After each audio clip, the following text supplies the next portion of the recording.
और जब से ये रामकृष्ण ठाकुर आए हैं और ये पैसा को लटका भटका रहे हैं, उसका बंदरबाट हो रहा है।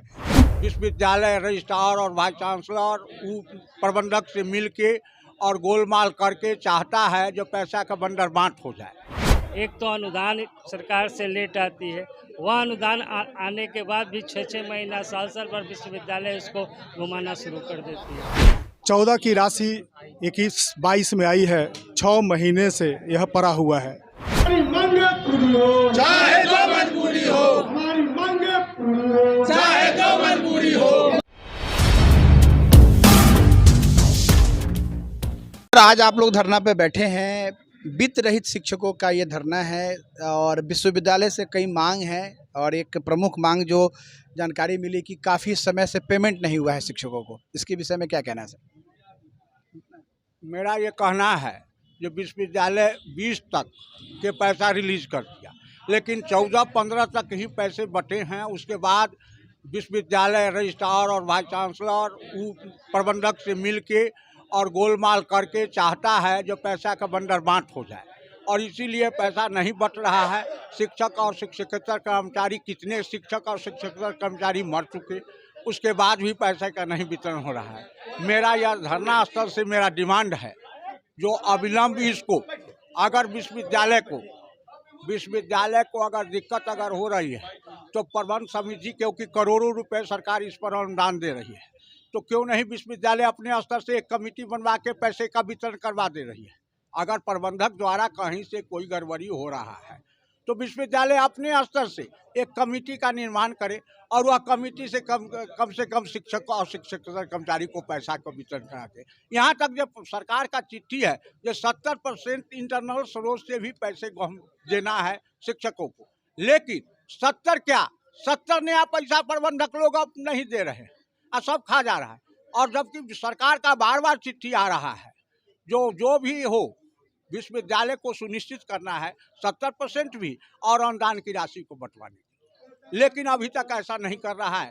मेरा एक ही डिमांड है जो तदर्थ कमेटी बनाकर और विश्वविद्यालय के तमाम महाविद्यालयों को पैसा अविलंब ही वितरण कर दिया जाए, क्योंकि 13-14 के बाद पैसा नहीं वितरण हुआ है और सारा पैसा आके 20 तक के पैसा जमा है।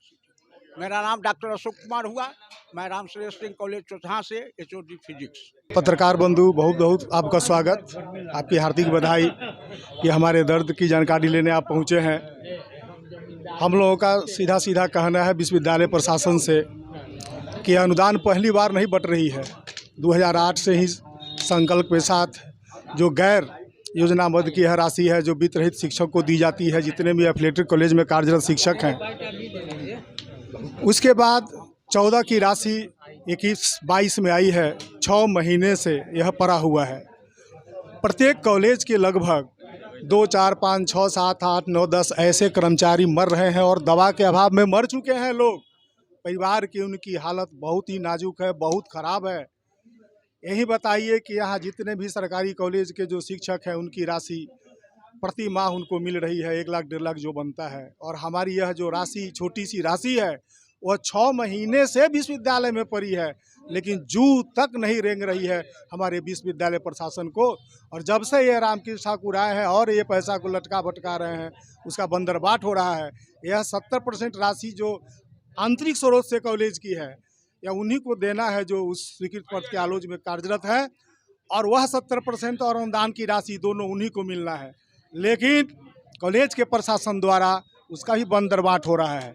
इसलिए प्रत्येक कॉलेज का भी यह ऑडिट होना जरूरी है कि राशि जाती कहाँ है, और अविलंब विश्वविद्यालय द्वारा हमारे अनुदान को कॉलेज में मार्गदर्शन के साथ भेजा जाए, यही हमारी मांग है।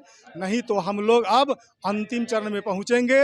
इसके लिए हम लोगों को अगर अग्नि में भी समर्पित करना होगा तो हमारे सारे शिक्षक कर्मचारी तैयार हैं। इसी के साथ मैं अपनी बात वापस। मेरा नाम डॉक्टर विनय कुमार विपिन है। मैं जंतु विज्ञान विभाग BPS देसरी कॉलेज में व्याख्याता के पद पर कार्यरत हूँ। बहुत आज का जो धरना का कारण है वो SNS कॉलेज हाजीपुर में है। वहाँ के प्राचार्य जो हैं वो अनुदान की राशि के वितरण के संबंध में बहुत सारी गड़बड़ी, बहुत सारी बात कर रहे हैं, जिसके कारण यहाँ SNS कॉलेज के टीचर लोग आज यहाँ धरना पर बैठे। वो दो तरह की बात करते हैं। वो कहते हैं कि राज्य सरकार द्वारा जो पद सृजित है उसी पर अनुदान देंगे, और यहाँ विश्वविद्यालय के द्वारा जो पद सृजित है उस पर अनुदान हम नहीं देंगे। जबकि सारे महाविद्यालय में विश्वविद्यालय के जो पद हैं उस पर भी अनुदान का वितरण हो रहा है। प्लस जो हमारी ह्यूमन रिसोर्स की जो डायरेक्टर हैं रेखा जी, उनका भी एक लेटर आया हुआ है जिसमें स्पष्ट निर्देश है कि विश्वविद्यालय राज्य सरकार के पद और विश्वविद्यालय के द्वारा जो सृजित पद है दोनों पर आपको अनुदान देना है। लेकिन जो एसएनएस कॉलेज के प्रिंसिपल हैं वो कहते हैं कि नहीं, हम राज्य सरकार के पद पर ही अनुदान देंगे। एक विसंगति ये हो रही है। दूसरी बात है, उसमें जो दिशा निर्देश अनुदान वितरण के लिए आता है उसमें स्पष्ट दिशा निर्देश है कि 15 के एक्ट का अनुपालन किया जाए। विश्वविद्यालय के द्वारा जो सिंडिकेट के द्वारा अनुमोदित और नियमित शिक्षक हैं उनको अनुदान देने की बात है। अब इसकी परिभाषा विश्वविद्यालय अपने ढंग से गढ़ता है और महाविद्यालय के जो प्रिंसिपल हैं वो अपने ढंग से गढ़ते हैं। इसमें जो गरीब शिक्षक है जिसको एक तो अनुदान सरकार से लेट आती है, वह अनुदान आने के बाद भी 6-6 महीना साल भर विश्वविद्यालय उसको घुमाना शुरू कर देती है। और यही कारण है कि एसएनएस कॉलेज, जिसका मुख्य बैनर यहाँ है, इसके तत्वाधान में यह धरना प्रदर्शन हुआ है और कि विश्वविद्यालय उस प्राचार्य को कहे कि नहीं, आप किस आधार पर अनुदान को रोक रहे हैं। विगत वर्षों में वही प्राचार्य अनुदान का वितरण जो किए हैं, आज कहते हैं कि नहीं, हमारे पास जो राज्य सरकार से सृजित पद है उसी पर अनुदान देंगे। इसके पूर्व में वो अनुदान बांटे हैं पूरा। मेरा नाम डॉक्टर संजय चौहान हुआ, मेनन कॉलेज सिंघाड़ा में। धरना का प्रमुख विषय है, मैं पहले अपना परिचय आपको बता दूं। मेरा नाम प्रोफेसर धनंजय कुमार सिंह, सत्येंद्र नारायण सिंह महाविद्यालय हाजीपुर में, जो बिहार विश्वविद्यालय की एक संबद्ध इकाई है, अनुदानित, वहाँ मैं इतिहास विभाग में हूँ। और सुखद संजोग है कि मैं बिहार विश्वविद्यालय के सिंडिकेट का सदस्य भी हूँ विगत वर्षों से। आज के धरना कार्यक्रम में मूल उद्देश्य है कि विश्वविद्यालय द्वारा राज्य सरकार का जो निर्देश आता है उसका अक्षरशः अनुपालन नहीं होना।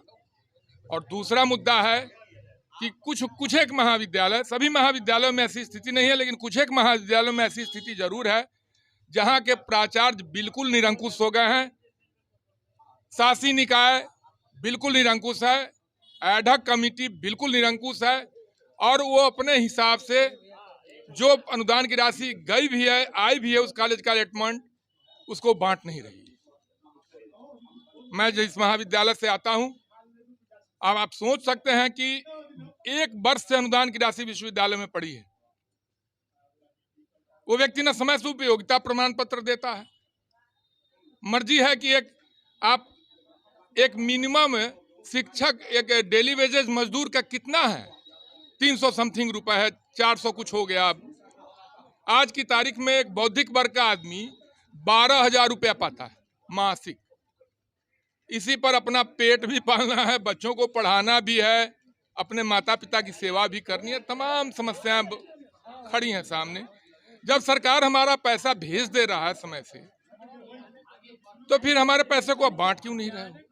तो मूल रूप से आज का एक दिवसीय धरना है। यह सत्येंद्र नारायण सिंह महाविद्यालय जो बिल्कुल हिटलर शाही की स्थिति में है, जो मन में आता वही करता, करोड़ों की संपत्ति अर्जित किया। स्कूटर से आने वाला व्यक्ति साल में 1 बार गाड़ी बदलता, उसको व्यवस्था के खिलाफ हमारा धरना कार्यक्रम है। और इसी धरना कार्यक्रम के माध्यम से विश्वविद्यालय संघ की जो इकाई है, सभी महाविद्यालयों के लिए कुछ न कुछ समस्याएं हैं जो अनुदान के संदर्भ में है, उसका एक प्रारूप तैयार करके आज धरना का आयोजन किया गया। इस संबंध में सर कुलपति से सर कोई बातचीत हुई है कि नहीं सर? मैंने दूरभाष पर कुलपति से बात कर उनको अवगत कराया है कि 1 दिवसीय धरना इसको ना समझें। यह घर में आपके आग लगी है और इसका ऐसा विभत्स स्वरूप होगा। आज एक मेरे मित्र ने पूरे के पूरे अपनी तन्मयता में कह डाला है कि मैं आत्मदाह करूंगा। और जो स्थितियां बनी हैं, विश्वविद्यालय प्रांगण में नहीं होगा, राजभवन के गेट पर होगा। पूरा भारत हिलेगा कि बिहार प्रांत के संबद्ध महाविद्यालय के शिक्षक आत्मदाह को उतारू हो रहे हैं। ऐसी स्थिति बनी है। हमने तमाम, कल भी मैंने रजिस्ट्रार से कहा है कि हमको उस परिणति पर ना, मैं व्यक्तिगत रूप से मिलकर मैंने कहा कि हमको आप चरम पर ना पहुंचाएं, अन्यथा ईश्वर तो माफ नहीं ही करेगा, भारत का कानून भी आपको बांधने के लिए खड़ा रहेगा। ये तमाम चीजें हमने अवगत करा दिया है इन सभी प्रशासनिक पदाधिकारियों को। जिंदाबाद जिंदाबाद जिंदाबाद, हमारी मांगे पूरी हो, चाहे जो मजबूरी हो, हमारी मांगे पूरी हो, चाहे जो मजबूरी हो, भ्रष्टाचार पूरी हो, चाहे जो मजबूरी हो, भ्रष्टाचार मुर्दाबाद, भ्रष्टाचार मुर्दाबाद, एडहॉक कमेटी वापस लो, एडहॉक कमेटी वापस लो।